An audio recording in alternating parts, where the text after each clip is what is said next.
allegiance to the flag of the United States of America, to the republic for which it stands, one nation, under God, indivisible, with liberty and justice for all. Good morning, everybody. Welcome to the December 11th edition, 2024 of our Florida County Commissioners meeting. I do want to remind everybody that this is a public meeting and we are being recorded via audio and video. When you come to the podium to address the board, please give us your name and address for the record. We are a public meeting. Following state law, we are also doing a hybrid option. With that, we will go into our awards, recognitions, and correspondence. How many days? Real quick, I want to say that the last few days have been, not to go into the detail of what was going on, it's really impressive to me what our team, people here, our directors, all of our staff, how much they're recognized on a statewide level by other counties, by other agencies. It doesn't matter where or what the subject is. I have to tip my hat to all of you guys every day because of the work that you do gives us as a team more recognition that you guys will ever understand.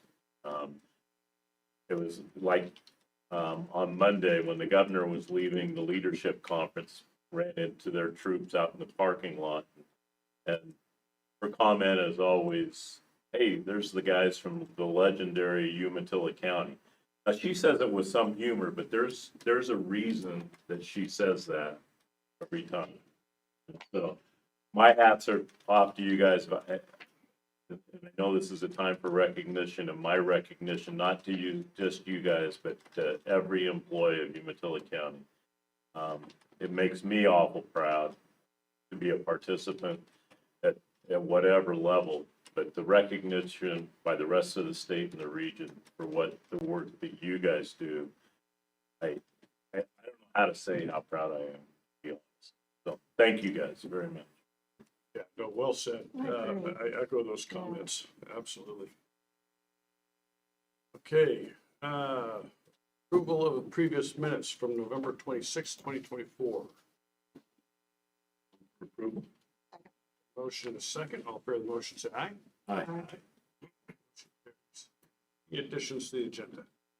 No. Okay, at this time is public input and recognition of visitors. If you want to address the board with something that's not on the agenda, now is your time to do so. Seeing none. Okay, with that, we will jump into item number 1 on our business agenda, the election results.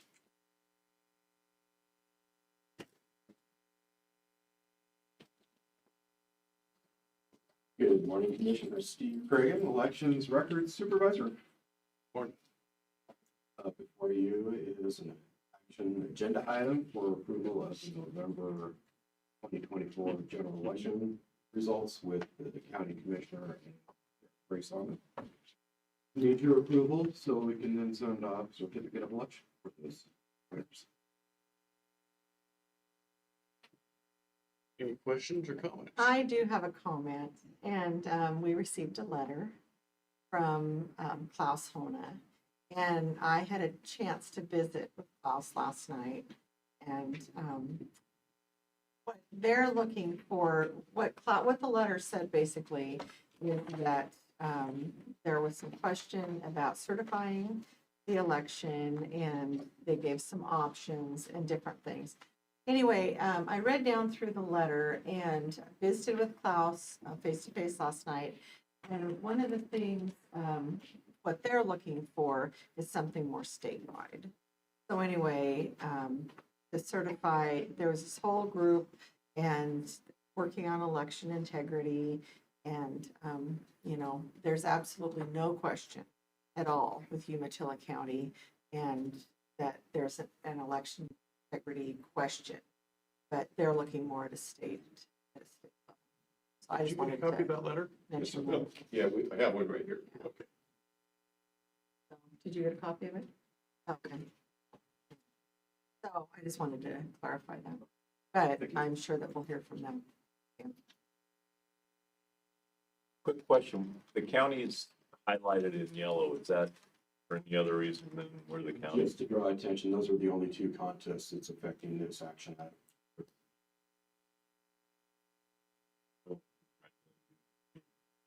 Which you did. Can't say it on them. Thank you.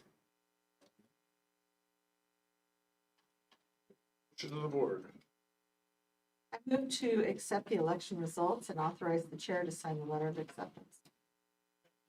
Oh, I'll second. Thank you. Yeah, he was on the ballot, so got a motion and a second with one abstention. So all in favor of the motion, say aye. Aye. Aye. Motion carries. Cheers. Thank you, Steve, and the whole team. Emergency management payable. Morning, Commissioner, Sage DeLong, Emergency Manager for Umatilla County. Before you is an approval to pay for the EOC computers.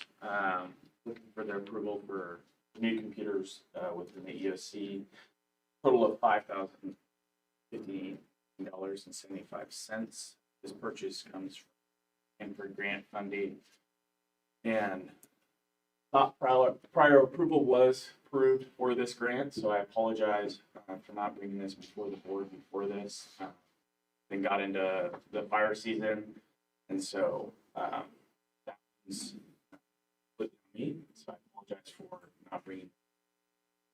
Thought it was approved through grant funding. That's before you, and that is by the date.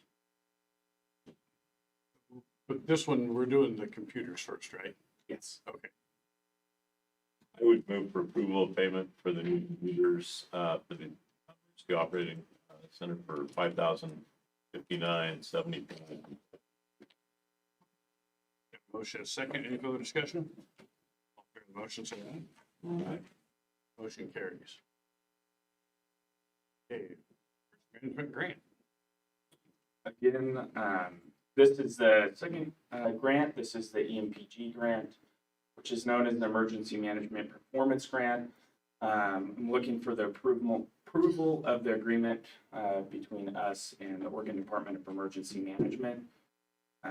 This grant is 24529 fiscal year 24-25 for an amount of $84,274.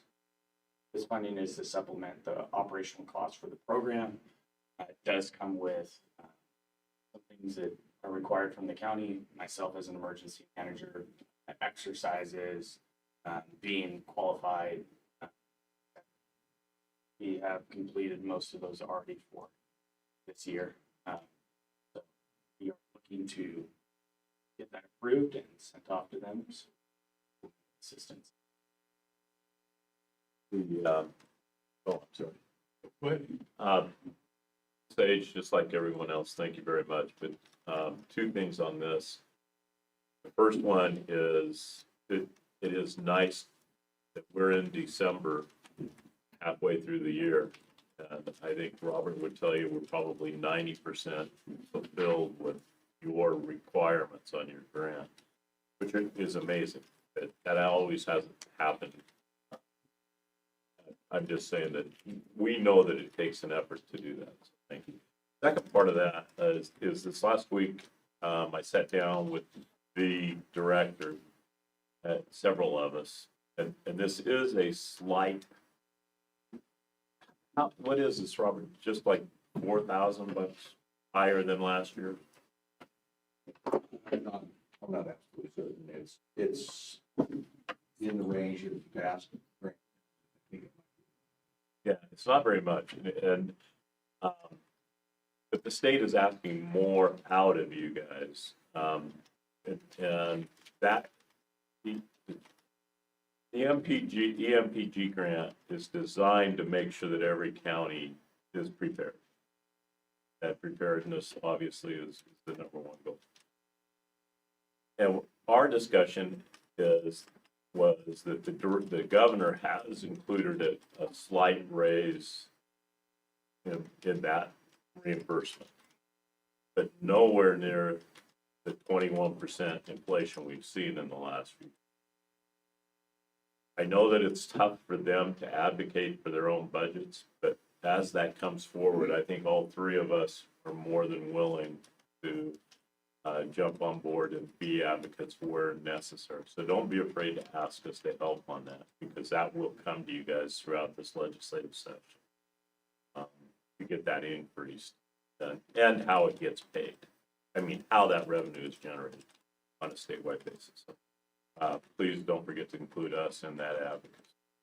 Yeah, and I really appreciate that. I know there was an EMPG funding group that was formulated to try to find out some technical problems that emergency managers are seeing. You guys probably are aware that the state does take a certain percentage of the EMPG to fund their own programs, different stuff, or even the OEM conference was funded through the EMPG.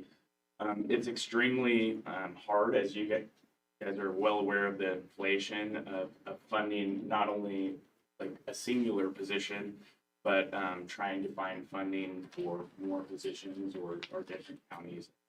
It is, one of the discussion points was, what is hard is the more that they require of us, and then there's not so much a financial monetary gain for what we're required. We were required last year, they implemented that we have an EMERS document that we have to fulfill through an exercise. It's no longer can you just say I held an exercise. You have to fulfill a 9 to 10 page document of everything that was involved in the exercise. And usually that's one person, myself, well holding the exercise. So if anything's advocated, I think it's more that what we're required should be fulfilled with the money that they're providing. I think that's the struggle a lot of EMs run into is you have a historic fire season that we saw, and then we're still trying to keep up with the requirements of just funding our program well, putting through all this other stuff. Don't forget, AOC has a steering committee, public safety, and in there we have a segment for emergency management. And Tim Dooley is our legislative affairs manager who manages that portfolio, and he's got a public safety background, emergency management, so he would be really good for you to get to know. And I really appreciate that because one thing that we are doing is they do have a legislative lead now for OEM. And through OSSA and different places, I'm now one of the legislative leads for that. So we'll be, as president and people involved in AOC will probably be hearing and trying to involve us, trying to get our voice out there to the legislature. So I really appreciate that. That's fantastic. Tim Dooley, if you need his contact info, let me know. Yeah, one of the frustrating parts is the state puts pretty stringent requirements on you guys. I know that you work with those guys really well, Sage, probably as well as, in fact, most of the Eastern Oregon counties really do with OEM. But during the it was sad to learn during the transition, or at least they used that as the reason why Oregon, just because they didn't fill out the forms, lost 2.2 million that they had been getting in the past because they didn't do their paperwork. So I mean, that's a statewide portion of the EPMG. That's sad. It has to be made up somehow. Yeah. Anyway, I move for approval. Got a motion and a second. All in favor of the motion, say aye. Aye. Motion carries. Thank you, commissioners. Thank you. Item number 4, public health purchase.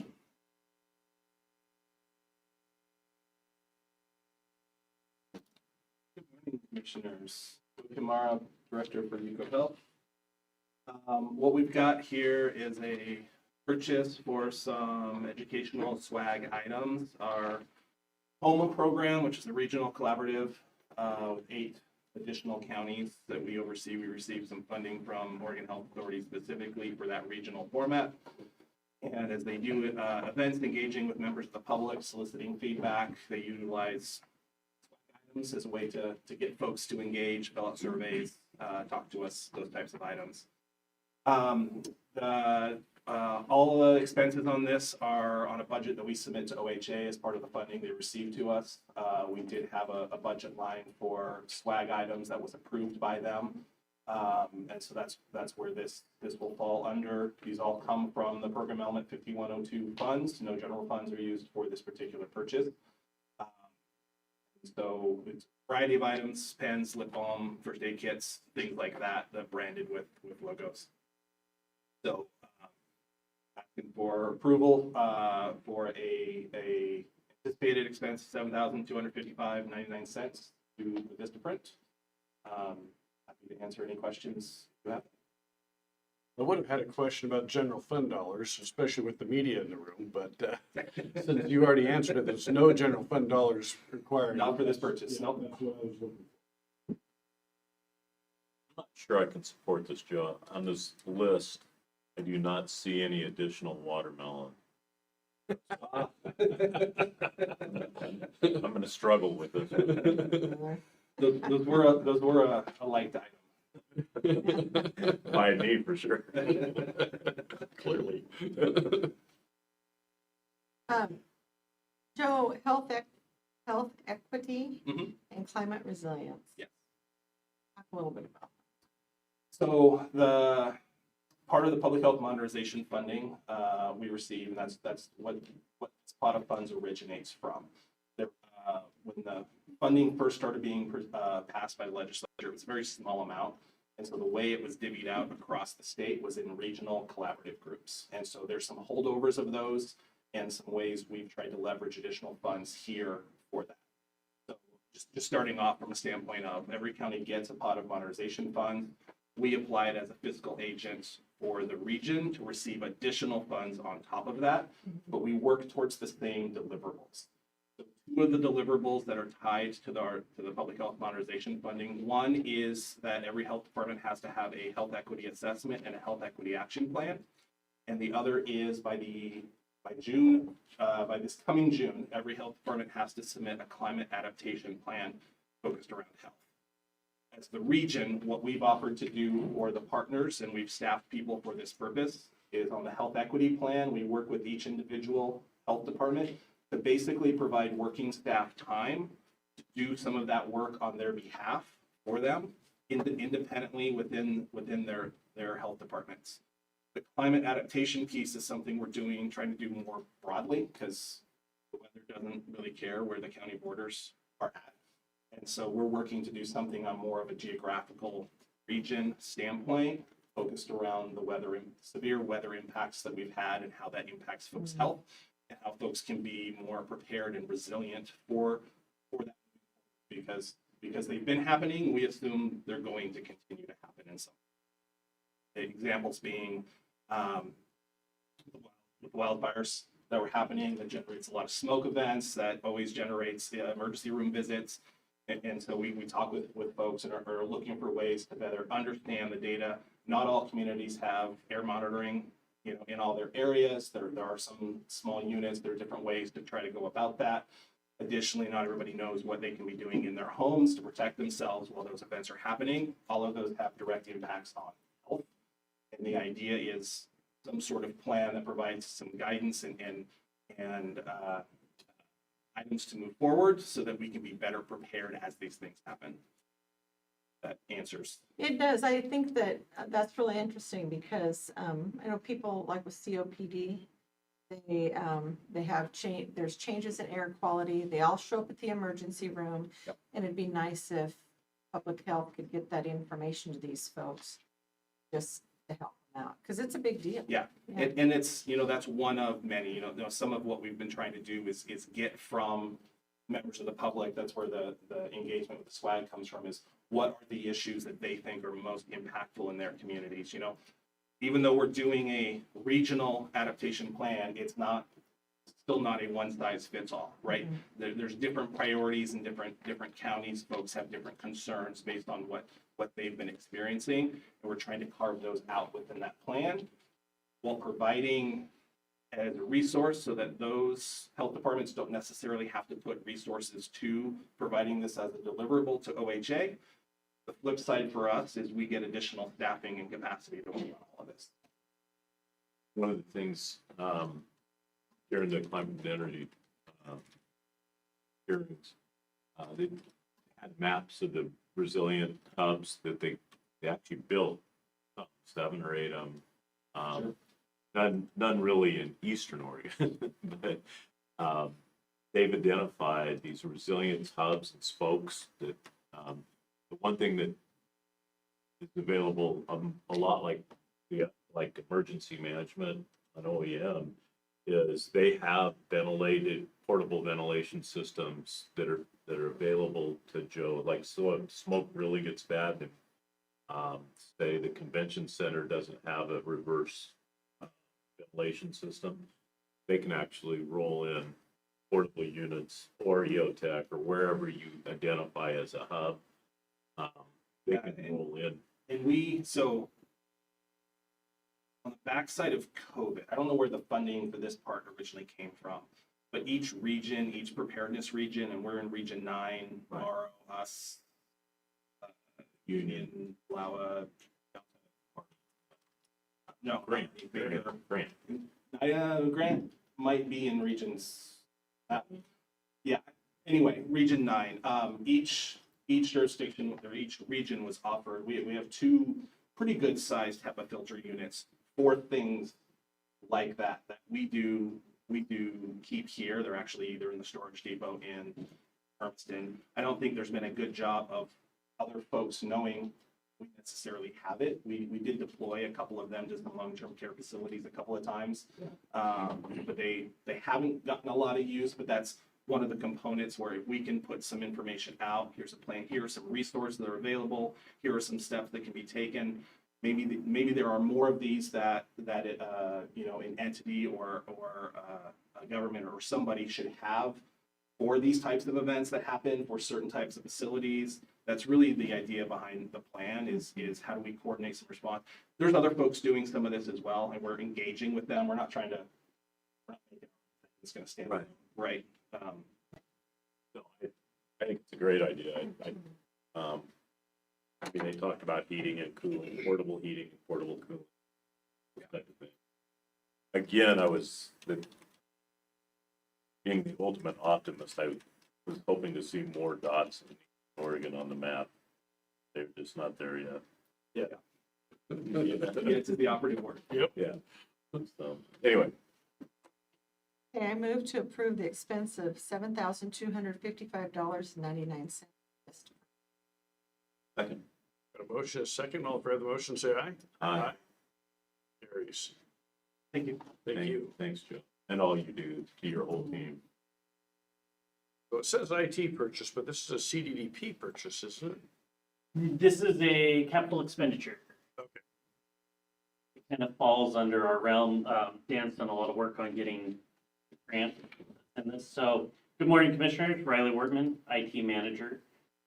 We're looking at upgrading the video surveillance system at the juvenile CDDP building.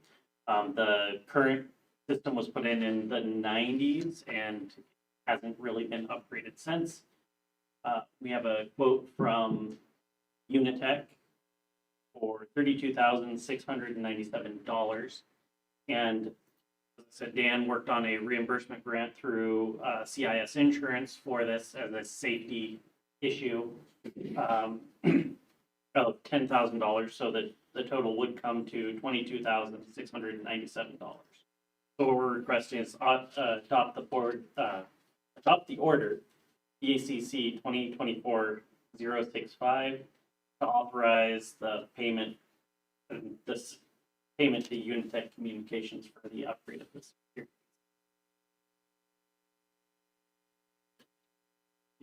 Question? All of this, I'm sorry. No, you're fine. I was looking at you to say, you asked a question. Pretty rude today. All of this, how is it being, I see that you're adding on to the hardware also. So how long do we store this type of video in general? Not to get into security issues and that kind of stuff, just general.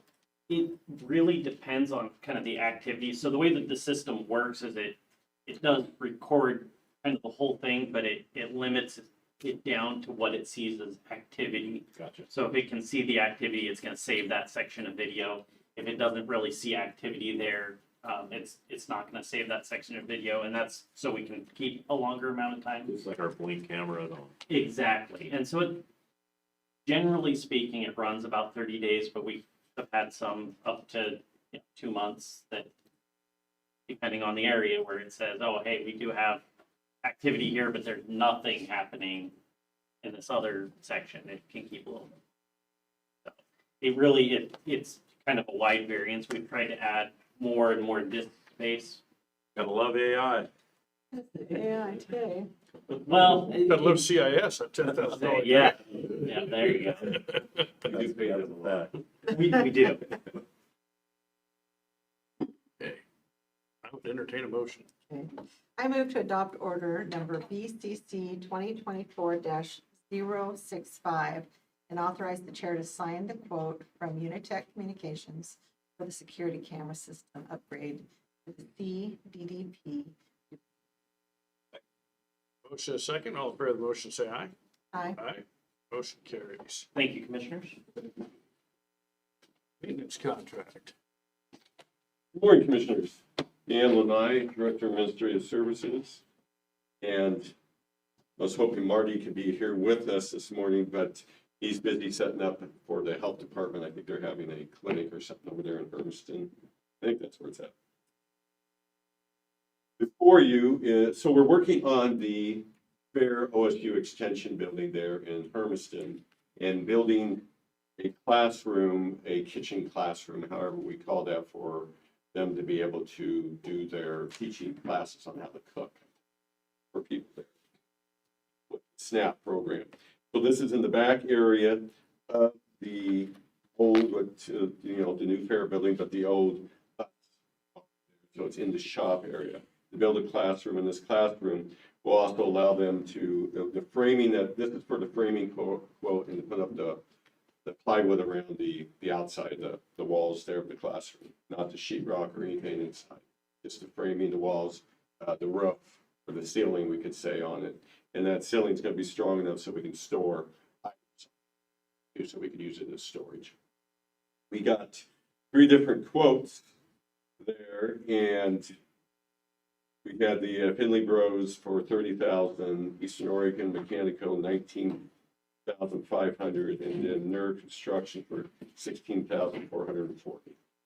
And NER Construction, when we talked to them earlier last week, they would have been able to actually start construction. I'm still thinking they are able to do it relatively quick here in the next week or two, but we won't know until we actually decide on who we're going to go with. They should be able to start within the next week or two. What was Finley Brothers? I mean, it was almost twice as much as your construction. And that one dropped off when he scanned it in, that the page is missing. Sheet there, so. It's primarily because they did not do an on-site inspection. They just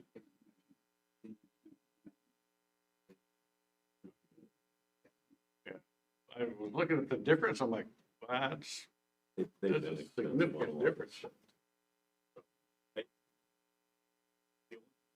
Comment I have, is I really appreciate this new form, the way it's used. Oh, the way Marty laid everything out there. One's better Oh. too. Oh my gosh, yeah. 3 Did you see that, Robert? The way that's laid out? It should be on the screen there. right there. Yeah.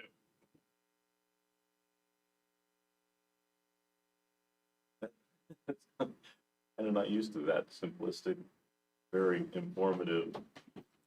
Yeah, so Marty gets the credit on that. Probably brought that from. From somewhere, I don't care. It's a handy form for sure. Yeah, I wouldn't mind seeing that becoming standard. a standard for all Yeah. of the departments, Yeah, to that's be nice. honest with you. That is nice. I mean, that's up to Robert, but pretty, I would move, I would, you can tell I didn't get to bed till after 1:30. I would move for approval of the under construction bid of $16,440 for the framing up of the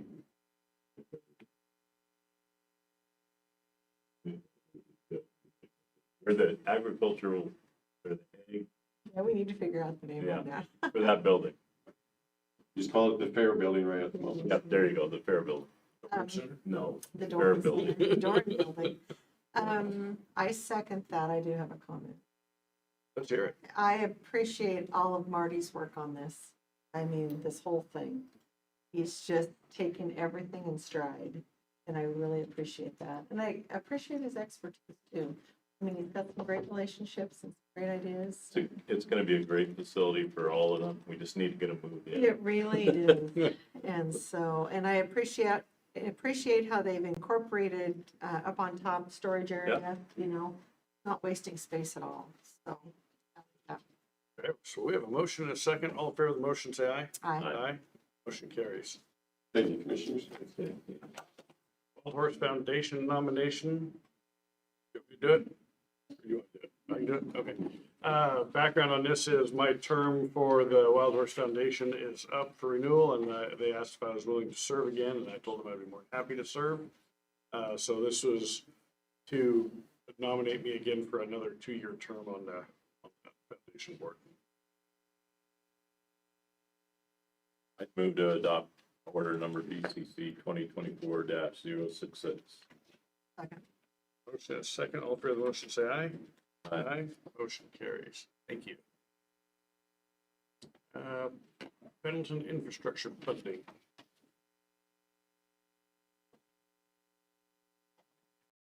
This is coming before the board at the request of the city of Pendleton. This is following up an agreement that the city and the county started in December of 2021. At that time, the county had committed to a 2-year agreement to provide money for infrastructure for in Pendleton. That 2-year term has expired, and the city now has at the point that they've awarded a bid, a contract bid to improve a portion of the infrastructure development. And they're now requesting the county to contribute $1.25 million to that project. This is primarily to make improvements to Southwest 15 to allow to the new planned housing project. So we discussed this at length in the past. So one of the things we talked about doing was creating a revolving loan fund. And I think we've already established the fund. We just haven't funded it yet. Is that correct, Robert? Yes. Okay.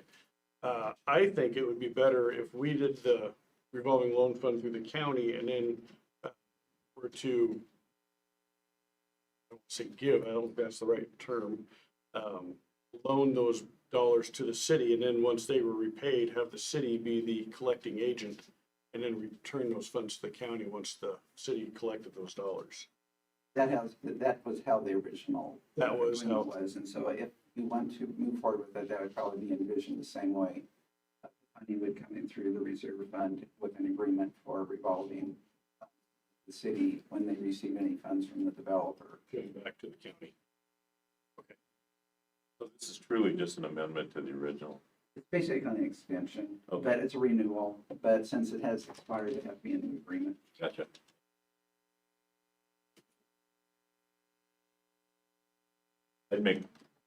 I would move to approve the extension and the modifications as shown on the requested action to fund our commitment to the city of Pendleton. Motion is second. Any further discussion? All in favor of the motion, say aye. Aye. Aye. Motion carries. Public contracting code amendment, public hearing. So we need to go out of regular session and go into public hearing, or is this too? Well, I'll do the staff report as part of the first meeting, and then you can open up the public meeting. The public hearings. Don't open the public hearing Not yet? yet. Okay, we'll stay in regular session. What's coming before the board is a request to amend a portion of the Umatilla County Public Contracting Ordinance. Primarily is to raise the dollar amount requiring formal bids. When this was originally adopted back in 2005, there were three components to what had to be done to procure items for the county. If it's below 5,000, if you can get different quotes, that's fine, but it's not required. From 5 to 10, you are required to get quotes if available, and then anything over 10,000 requires a formal bid process, which requires approval, going up for the notice and awarding the contract. What is proposed is to change the 10,000 to 25,000, so that any formal bids have to start at the estimated amount for the project to be over 20,000. And for an example, like the one today that you framing, that would clearly not require anything more than what was done. But it was over 10,000, but due to the quotes that were the informal process. Would they still come to us for approval at the end? It's Anything still- over 5,000? Yeah, you still, it's not changing the $5,000 requirement. That's a fiscal policy. This is a legal requirement. And so it's still, if it's over $5,000.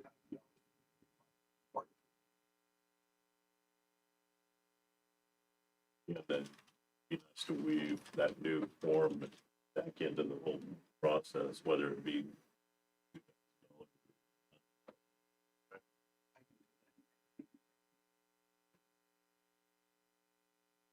This time go into public hearing mode. Okay, so we will suspend our regular session and go into public hearing mode. And we just do the first reading of ordinance 2024-11. Two amendments to it. Changing the dollar amount from 10,000.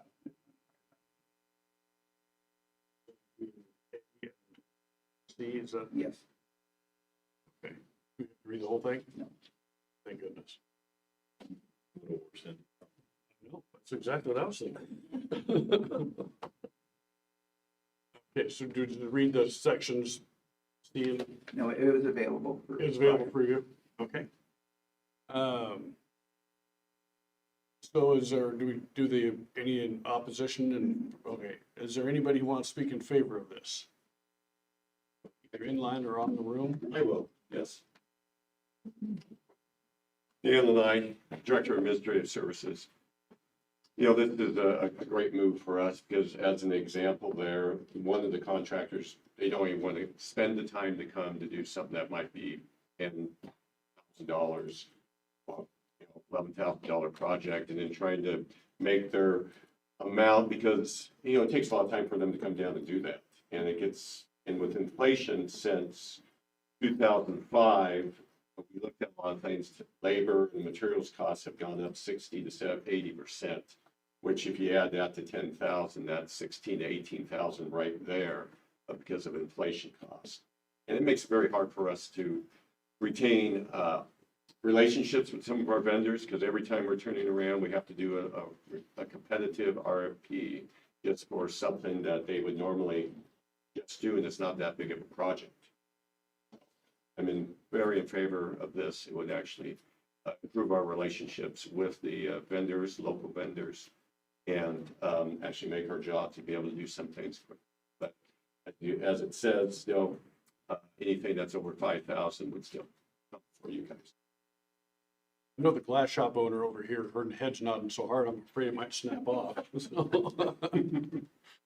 Thank you. Thank you. Thanks. Dan, Very good points. yeah, and Dan and I have had plenty of conversations about this on different things. And we bump up against that 10,000 and that's really not a lot, Doesn't take especially much in anymore. the construction world, so. Anybody else want to speak in favor of it? Anybody want to speak in opposition, either online or in the room? Anybody want to have a neutral comment?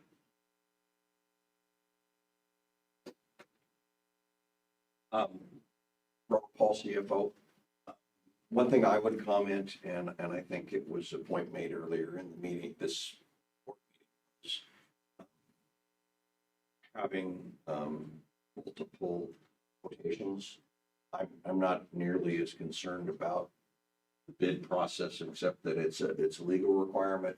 But I think it's really important that as a public body that we seek alternatives so that we can choose the best one. And so I hope that we can adhere to getting quotations for everything between